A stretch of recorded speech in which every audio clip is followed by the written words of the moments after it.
अंधेरा होते ही हमीद गुल साहब की भेजी हुई टीम हमें लेने के लिए बाईपास पर पहुंच गई।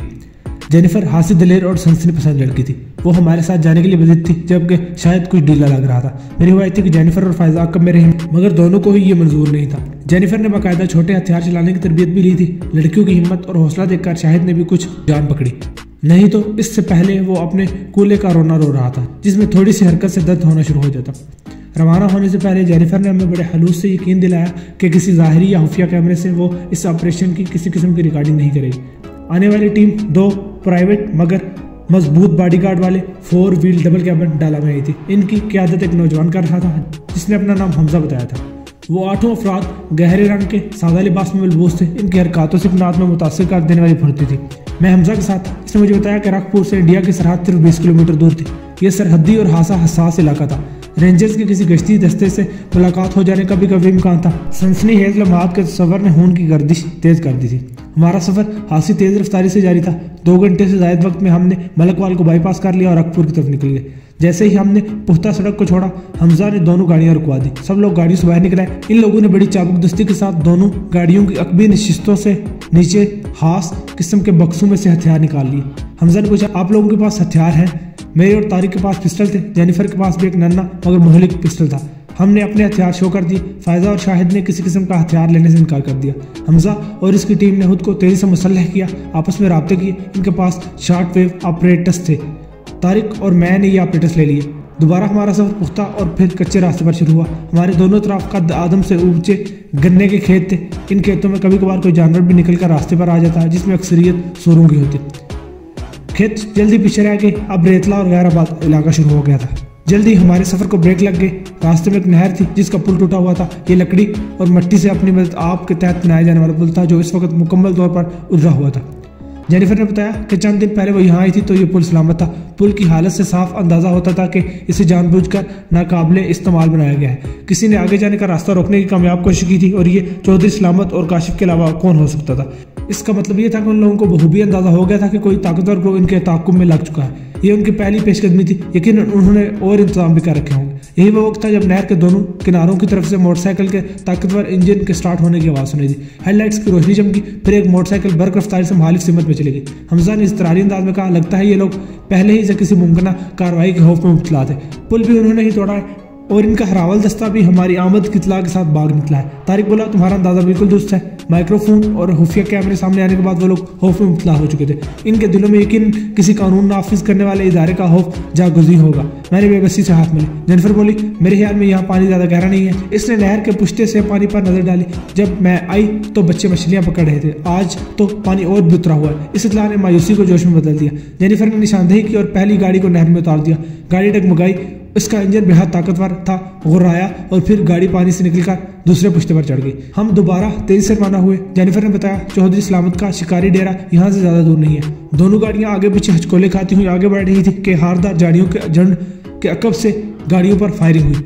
ये 222 गरजी थी। गोलियों की दमक मैंने गाड़ी की बॉडी पर महसूस की। ड्राइवर ने मौका की मुनासबत से पाँव का पूरा वजन एक्सीलेटर पर डाल दिया। गाड़ी किसी दरिंदे की मानद गुर्रा कर गैर हमवार जगह पर उछली और फायरिंग की रेंज से निकल गई। हमजा ने सब की हैरियत दरियाफ्त करते हुए ऑपरेटर्स पर अगली गाड़ी वालों की हैरियत भी दरियाफ्त की। वहाँ सब लोग सलामत थे। मैंने रोशन नुक्तों की सूरत में गोलियों का माखज देख लिया था। फिजा में अभी भी गोलियों का तलाश बाकी था। मैंने बर्क रफ्तारी से झाड़ियों के झुंड की तरफ खिड़की से हाथ निकालकर मैगजीन खाली कर दिया। मेरा मैगजीन खाली होते ही दूसरी तरफ से 222 के साथ रैप्टर की गर्ज भी सुनाई दी। हमजा ने मुझे तारीफी नजरों से देखते हुए ऑपरेटर्स में कहा, सुभान और फलक शेर, तुम दोनों चलती गाड़ी से ड्रॉप हो जाओ। हेडलाइट्स बंद करके तुम्हें कवर देंगे। हमलावरों को काबू करो, नहीं तो मार गिराओ। हमजा के इशारे पर ड्राइवर ने हेडलाइट्स बंद करते हुए गाड़ी की रफ्तार एकदम मध्यम कर दी। मैंने मध्यम सितारों की रोशनी में 2 हियोलों को फुर्ती से महारत के साथ चलती गाड़ी से कूदते देखा। उन्होंने रेती जमीन पर कलाबाजी की, फिर निगाहों से ओझल हो गए। लम्हों में हम 222 और रैप्टर की रेंज से निकल आए थे। कुछ देर में हमें इस वसी इमारत का हियोला नजर आया जो चौधरी सलामत का बज़ाहिर शिकारी डेरा था, जिसके तहखाने में इंसानियत सोज वीडियो बनाई जाती थी जिन्हें देखकर शैतान भी शर्मा जाए, मगर नाम निहाद महजब दुनिया के इंसानी लिबाते में छुपे हैवान डॉलर्स खर्च करके ये वीडियोस देखते थे। जेनिफर की जुबानी इमारत की निशानदेही होते ही हमजा ने कहा, हमारा पहला प्लान शब खून का था, मगर अब मुजरिम चौकस हो गए, हमें सीधा हमला करना है। मैंने कहा, जो मुनासिब समझो, हम हर तरह से तुम्हारे साथ हैं। हमजा मुस्कुराया। मुझे आप लोगों के साथ काम करके खुशी हो रही है। मुख्तसर ब्रीफिंग में जितना मुझे बताया गया है वो हैरानकुन है। आप लोगों ने गाड़ियों के करीब ही कहीं रुककर अपनी हिफाजत करनी है, बाकी सब हम देख लेंगे। इसकी खुद एतमादी मुतासर थी। मैंने इसके कंधे पर थपकी दी। तुम्हारे साथ शाने से शाना मिलाकर खड़ा होने को दिल चाह रहा है, मगर मुमकिन है कि इस तरह तुम लोगों का टीम वर्क मुतासर हो, इसलिए तुम्हारी बात मान लेते हैं। गाड़ियाँ रुकी। दूसरी गाड़ी से निकलकर तारिक करीब आकर अपने हादसे का इजहार करने लगा। हमारी आमद की इतला पाकर दरिंदे कहीं फरार ही ना हो गए हो। हमें जो करना है जल्द से जल्द करना होगा। इस वक्त ऑपरेटर्स पर सुभान की कॉल आ गई। सर, हमलावर हमारे निशाने पर है, क्या हुक्म है? ओवर। हमजा ने कहा, गुड, इन्हें बांध कर सीधा आगे ले आओ, हमसे ज्यादा दूर नहीं है। ओवर। इसके बाद हमजा अपनी टीम के साथ बरगस तारिक हरकत में आ गया। हम पांचों एक गाड़ी की ओट लेकर खड़े हो गए। तारिक इन लोगों के साथ शामिल होना चाहता था, मगर मैंने इसे समझाया। शिकारी डेरे पर मौजूद कुत्तों ने अजनबी बू पाली थी। उन्होंने भौंक भौंक कर आसमान सर पर उठा लिया। हमजा की टीम ने गाड़ियों की छत्तों से फोल्डेबल और कम वजन मटेरियल वाली सीढ़ियां उतार ली। दो अफराद ने हाथ बक्सों में डार्ट गन्स भी निकाल ली। इनके जरिए जानवरों को बेहोश या हलाक कर देने वाले बेआवाज इंजेक्शन फायरिंग हो सकते थे। कुछ ही देर में न सिर्फ कुत्ते खामोश हो गए, बल्कि हमजा और उसकी टीम के अफराद भी दीवारें फैलान कर अंदर चले गए। अतराफ से चौकन्ना हम लोग बेचारी से नतीजे का इंतजार कर रहे थे। थोड़ी देर बाद हमजा की ऑपरेटर्स पर आवाज सुनाई दी। तारिक साहब का हादसा दुरुस्त है, रखवाली के कुत्तों के सिवा यहाँ कोई भी नहीं है। तारिक ने झिंझलाकर गाड़ी के बोनट पर घूंसा मारा। जेनिफर ने बेचैनी से पूछा, क्या हुआ? शायद ने मायूस अंदाज में कहा, वही जिसका हादसा था, मुजरिम फरार हो गए। जेनिफर बोली, वहाँ तयहाना भी तो है, मुमकिन है वहाँ छुपे हुए हैं। फायजा ने नफी में सारी लाया। तयहाना आप खुफिया तो रहा नहीं, चूहेदान में वो बला कहाँ छुपेंगे? तारिक बोला, फिर भी देख लेते हैं। साथ ही वो ऑपरेटर्स पर हमजा से मुखातिब हुआ। हम लोग अंदर आ रहे हैं, वहाँ एक तहखाना है, वहाँ भी देख लेते हैं। ओवर। हमजा ने कहा, मेन गेट से आ जाओ। ओवर। लकड़ी का मजबूत और बड़ा सा गेट पहले ही खुला हुआ था। हम अंदर दाखिल हुए तो गेट के पास ही एक जसीम कुत्ता लेटा हुआ था, जिसके हलक से हरहराहट जैसी आवाजें निकल रही थी। ड्राइवे में मुतअद्दिद गाड़ियां खड़ी थी, जिनमें एक V8 भी थी। गाड़ियों को देखते हुए मैंने कहा, मुजरिम फरार किस जरिए से हुआ है? गाड़ियां तो तकरीबन सभी यही मौजूद हैं। जेनिफर की दिक्कत को महसूस करते हुए मैंने आपस की गुफ्तगू का अंग्रेजी में आगाज कर दिया। तारिक ने कदर पर जोश होकर कहा, अगर वो गाड़ियां यही छोड़कर गए हैं तो फिर यकीन यही कहीं करीब ही इनका दूसरा ठिकाना होगा जिसे ढूंढा जा सकता है। इसी वक्त हमजा की टीम ने डेरे की मुतअद्दिद रोशनी ऑन कर दी। हमजा लंबे लंबे डाक बढ़ता हुआ हमारी तरफ आ रहा था। फायजा ने जानवरों के तवेले पर नजर डालते हुए कहा, अगर ये तवेला घोड़ों का है तो यकीनन वो लोग घोड़ों पर फरार हुए हैं और उन्होंने ऐसा रास्ता मुंतखब किया होगा जो दुश्वार गुजार होगा। ये कहकर वो तेजी से तवेले की तरफ दौड़ी। मैंने जेनिफर से कहा, तुम लोग तहखाने का रास्ता खोलो। फायजा ने तवेले में जानकर देख लिया। वो बोली, यकीनन वो घोड़ों पर भागे हैं, यहाँ सिर्फ चंद घोड़े बाकी बचे हैं। ये जानकर हमजा भी मायूसी का शिकार नजर आने लगा। दरिंदा सिर्फ मुजरिमों का कुछ अंदाजा नहीं था कि वो किस तरफ गए हैं। हम लोग यहाँ के रास्तों से कतई नाशना थे, फिर भी हमजा ने अपने कुछ आदमियों को गाड़ियों के आसपास का चक्कर लगाने के लिए भेज दिया। जेनिफर और शायद इस मैकेनिज्म के पास हमारे इंतजार में खड़े थे, जिससे तहखाने का रास्ता खुलता था। हमारे एक अंदरूनी कमरे में पहुंचने के बाद शाहिद ने काले और सफेद पत्थर के इम्तजाज वाले सतून के ऊपरी हिस्से में एक बज़ाहिर पत्थर नजर आने वाले सफेद हिस्से को दबाया तो कमरे के वस्त में फर्श का एक हिस्सा किसी स्लाइड की मानिंद अपनी जगह से हट गया। नीचे रोशनी हो रही थी और 24 सीढ़ियां नीचे उतर रही थी। खुले हिस्से के करीब खड़े होकर हमजा ने बुलंद आवाज में वार्निंग दी, जो भी अंदर है वो हथियार फेंक कर और हाथ गर्दन के पीछे बांधकर बाहर आ जाए। 5 तक गिनने के बाद मैं दस्ती बम अंदर फेंक दूंगा। जवाब में मुकम्मल खामोशी रही। मुझे यकीन था कि अंदर कोई नहीं है। हमजा ने गिनती शुरू कर दी। 4 पर पहुंचकर वो चौंका और फिर करीब आकर धीरे से बोला, मुमकिन है मेरा वहम हो, मगर मैंने घटी घटी सी तकलीफ ज़दा आवाज सुनी है। ये सुनते ही मैं बर्क रफ्तारी से तहखाने की सीढ़ियां उतरा। पिस्टल मेरे हाथ में था। अकब से फायदा ने चीख कर मुझे रोकने की कोशिश की, मगर मैं कहाँ रुकने वाला था। नीचे तहखाने में रेत बिछी हुई थी और कहीं कहीं झाड़ियां भी नजर आ रही थी। यकीनन यहाँ सहरा का सेट लगाया गया था। एक शख्स इस रेत पर ऊंधा पड़ा था। इसके इर्द गिर्द खून फैला हुआ था और इसका पूरा जिस्म जख्मों से चूर था। मैंने दौड़कर इसे सीधा किया। जम चेहरे वाला शख्स कोई और नहीं बल्कि मलिक गुलशेर था। किसी तेजदार आले से इसके जिस्म पर जम लगाए गए थे। इसके मुंह से खून रिस रहा था और आंखें बंद हो रही थी। मैंने इसकी धड़कन टटोली। धड़कन मौजूद थी मगर बेहद मध्यम थी। मैं चिल्लाया, ये मर रहा है, हमें हर कीमत पर इसकी जान बचाना होगी। फायजा वगैरह भी मेरे कम में आ खड़े हुए। हमजा ने फौरन मुजरिमों को ढूंढने वाली गाड़ियों को वापस बुलाया। कुछ ही देर बाद गाड़ी जख्मी मलिक शेर के साथ फायजा और जेनिफर को लेकर तेजी से रवाना हो गई। इसकी मंजिल एक खास प्राइवेट अस्पताल था।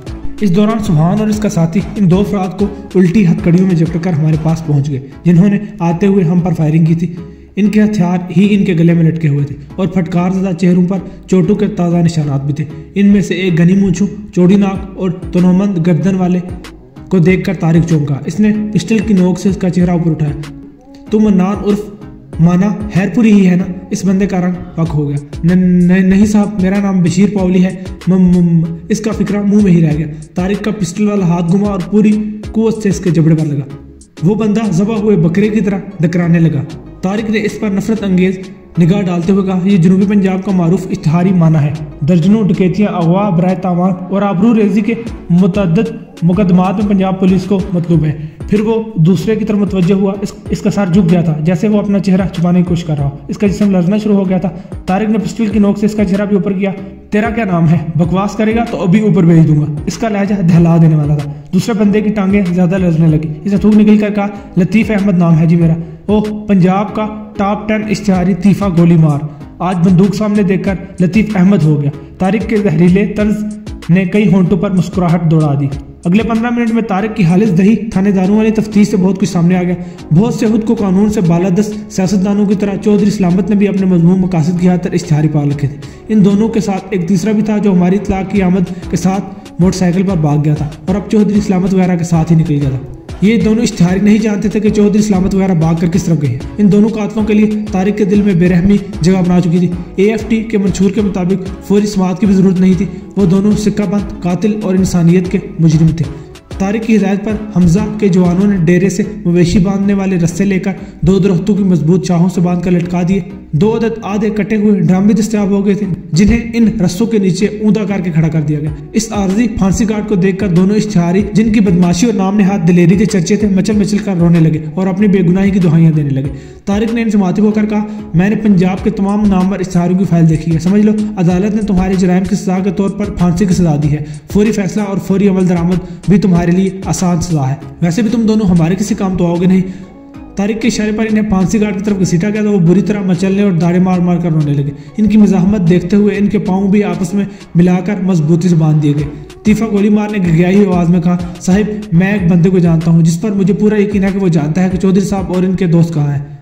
तारिक ने खुश होकर कहा, ये हुई ना बात, ठीक है इसके पाँव खोल दो, इसे मकामी पुलिस के हवाले कर देंगे, आगे फिर इसकी किस्मत। तीफे के चेहरे पर जिंदगी की रमक लौट। एक जवान ने पूछा, साहिब दूसरे बंदे का क्या करना है? इसे लटका दो। 4 अफराद हिलते और मचलते माना हैरपुरी को ड्रम पर चढ़ाने लगे। इसके गले में फंदा डालकर ड्रम को उल्ट दिया गया। कई माओं की गोद उजाड़ने वाला, कई वालिदैन की सारी जिंदगी के लिए औलाद के दुख में मुबतला कर देने वाला और कई इज्जतों का लुटेरा गर्दन के बल हवा में मौत का झूला झूल रहा था। देखते ही देखते तीफे का रंग जर्द हुआ। इसकी टांगे जोर जोर से कपकमाई और इसका पेशाब हताब हो गया। तारिक ने इसे कॉलर से पकड़कर झंझोड़ा, ओए बस निकल गई तेरी गोली, चल शुरू हो जा, जहाँ रुकेगा वहीं लटका दूंगा। नफ्सियाती तौर पर तीफे के पेशाब के साथ साथ हवा भी निकल गई थी। दर्द से झूलता माना जानकनी के आलम में तड़प रहा था। इसकी आंखें हल्कों से बाहर आ रही थी और गले से खड़खड़ाहट की तेज आवाज खारिज हो रही थी। तीफा शुरू हुआ तो फिर रुका नहीं। इसने बताया कि इसके 2 साथी शादो और हलील एक बंदे को उठाने के लिए गए हुए हैं। वो दोनों भी इश्तिहारी थे। शादो इसी इलाके का रहने वाला था और अक्सर सरहद पार भी चला जाता था। तीफे ने अक्सर इसे चौधरी सलामत के साथ अकेले राजदाराना अंदाज में बातें करते देखा था। इसे यकीन था कि शादो चौधरी सलामत वगैरह के मुमकिन ठिकाने के बारे में जरूर जानता होगा। हम सब खामोशी से तारिक की तसल्ली बख्श कारकर्दगी देख रहे थे। तारिक ने पूछा, कौन बंदा है जिसे शादो वगैरह उठाने गए हैं? तीफे ने बताया, चौधरी सलामत के ठिकानों पर कुछ नामालूम अफराद ने खुफिया कैमरे चंद मुलाजमों की मदद से लगाए थे। चौधरी ने मुलाजमीन की जुबान खुलवाई है। मुलाजमों को इस काम के लिए वादा करने वाला एक छोकरा अवैस अफंदी है। वो दोनों इसे उठाने गए हैं। ये सुनते ही शाहिद के चेहरे पर हरास नुमाया हो गया। अवैस अफंदी गालिबन इसका सहूलतकार कजन था। तीफे ने मजीद कहा, वो दोनों इसे लेकर आएंगे नहर के पास। मैंने इसे सब अच्छे की रिपोर्ट ना दी तो इन्हें किसी गड़बड़ का एहसास हो जाएगा। आप जल्दी से मुझे नहर के पास ले चले। शाहिद ने बेदहानी में अपना मोबाइल फोन निकाला। फिर जब याद आया कि इस इलाके में तो सिग्नल है ही नहीं तो मोबाइल वापस जेब में रख दिया। फायजा ने तसल्ली देते हुए कहा, फिक्र ना करो, अगर वो लोग तुम्हारे कजन को लाने में कामयाब हो भी गए तो हमें अपना मुंतजिर पाएंगे। शाहिद को कुछ डारस बन गई, माना अपने इंजाम को पहुंच चुका था। इसकी लाश धीरे धीरे झूल रही थी। एक लाश की बेहुरमती मुनासिब नहीं थी, इसलिए लाश उतारकर हमने डेरे के एक कमरे में रखी और फिर तीफे को लेकर नहर के किनारे पहुंच गए। हमें वहां ज्यादा देर इंतजार नहीं करना पड़ा। कुछ देर गुजरी थी कि मोटरसाइकिल की हेडलाइट दूर से नजर आई। थोड़ी देर बाद इंजन की आवाज भी सुनाई देने लगी। हम लोग झाड़ियों के एक झुंड के पास बैठे हुए थे। तीफे ने सरगोशी के अंदाज में कहा, यही है, मेरी जेब में छोटी टार्च है, ये 2 दफा इशारा देंगे, आपने 3 दफा टार्च जलाकर बंद करनी है। तारिक ने इसकी जेब में से टार्च निकाली। 2 मिनट बाद मोटरसाइकिल रुक गई। इसका इंजन भी बंद हो गया। फिर अंधेरे में टार्च की रोशनी 2 दफा चमक कर गायब हो गई। तारिक ने जवाबन 3 दफा टार्च ऑन करके ऑफ की।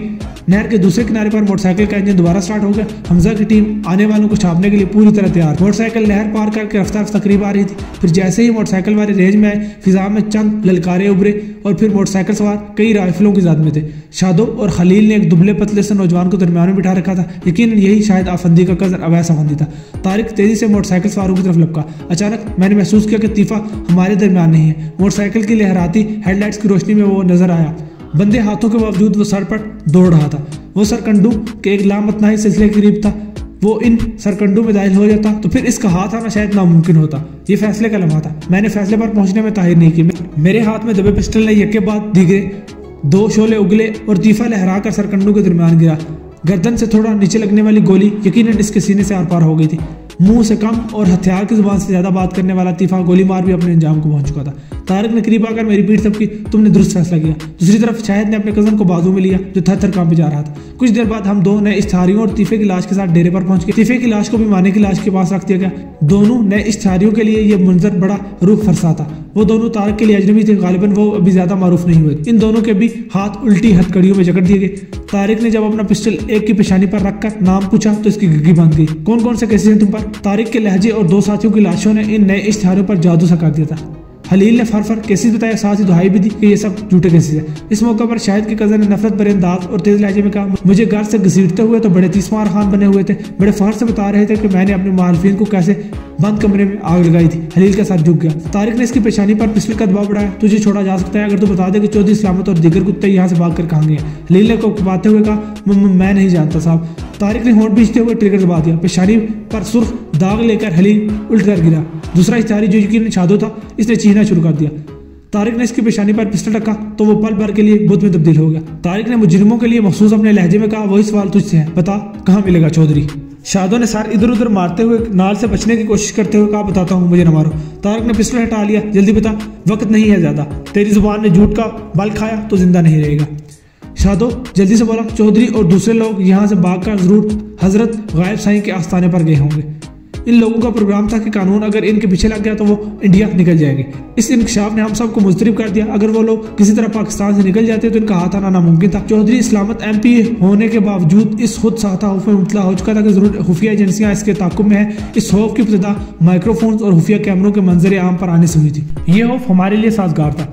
अगर चौधरी सलामत को किसी तरह मालूम हो जाता कि इसके ताकुब में कुछ लोग जाती हैसियत से हैं तो यकीनन वो अपने तमाम तर असर रसूख के साथ इस्लामाबाद का रुख कर लेता और इस पर हाथ डालना आसान न रहता। ऐसी सूरत हाल में काशिफ और माली वगैरह भी कानूनी तरीके से वापस जाने में कामयाब कोशिश कर सकते थे और अपने स्वार्थ थाने की मदद ले सकते थे। इन लोगों को पूरा यकीन था कि इनके खिलाफ ठोस सबूत इदारों के हाथ लग गए हैं, इसलिए हमारे लिए मुनासिब तरीकाकार यही था कि इन्हें इससे पहले ही दबोच लेते। तारिक की तवज्जो शादो पर थी। ये गायब साईं कौन है? कोई बहरूपिया है? शादो ने इस बात में सारी लाया। चौधरी सलामत और इन दोनों का गाठजोड़ है। उधर का माल उधर और उधर का माल उधर करते हैं। अपने कमरे में बैठा बैठा कई दिनों के लिए गायब हो जाता है और फिर निकलता भी कमरे से है। इसकी ये करामत बड़ी मशहूर है। इसने तफसील बताई। अफराद हम ज्यादा नहीं थे, गाड़ी एक ही थी। शाहिद को उसके कजन के समेत मोटरसाइकिल पर घर रवाना कर दिया गया। हमजा की टीम के एक जवान ने महारत दिखाई और डेरे पर मौजूद लोडर को स्टार्ट करने में कामयाब हो गया। कुछ देर में हम शादो की रहनुमाई में गायब साईं नामी बहरूपिये के आस्थाने की तरफ जा रहे थे। शादो ने बताया कि एक शॉर्टकट रास्ता है मगर इस तरफ से गाड़ियों का जाना मुमकिन नहीं है, हमें एक तवील चक्कर काट कर जाना पड़ेगा।